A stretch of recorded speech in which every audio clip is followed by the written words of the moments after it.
এসব বাদ দিয়ে নিজের পড়াশোনায় মন দাও। ইরিকো অমিকে একটা পোস্টার দেখিয়ে বলে, আমি তোমার পুরো জার্নিতে সাথে থাকতে চাই। ডিরেক্টলি না হলেও ইনডিরেক্টলি বলেই ফেলে ও অমিকে ভালোবাসে। অমি তো পুরাই ট্যাচু। এবার ইরিকো ভাবে ও হয়তো একটু বেশি তাড়াতাড়ি করে প্রপোজটা করে ফেললো, এটা হয়তো ঠিক হয়নি। তখনই অমি হাক করে, আর এতে তো বেচারি ইরিকো খুবই নার্ভাস হয়ে যায়। অমিকে ধাক্কা দিয়ে দূরে সরে যায় আর হাতে থাকা কাপড়টা দিয়ে নিজেকে ঢেকে ফেলে। অমি বুঝতে পারে ইরিকো লজ্জা পেয়েছে। ও কাপড়টা সরাবে তখনই অন্য স্টুডেন্টদের আওয়াজ শুনতে পায়। এতে সে ধরা না পড়ার জন্য ওই একই কাপড়ের ভেতরে লুকিয়ে পড়ে। এবার ইরিকোর হার্টবিট তো ফুল। সে চিৎকার করবে তখনই অমি ওর মুখ চেপে ধরে বলে, আমি তোমাকে লাভ করি, আমি তোমার বয়ফ্রেন্ড হতে চাই। এতে তো আমাদের বেচারি ইরিকো পুরাই ফ্রিজ।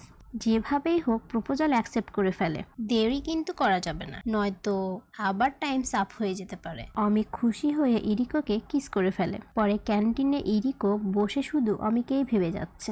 যাকে শুধু ইমাজিনেশনে রাখতো সে আজ ওর বয়ফ্রেন্ড। ভাবা যায় ওখানে অমিও ছিল। অমি ইরিকোকে চোখ মারলে বেচারি ইরিকো তো ঘায়েল। এত লোডও কিভাবে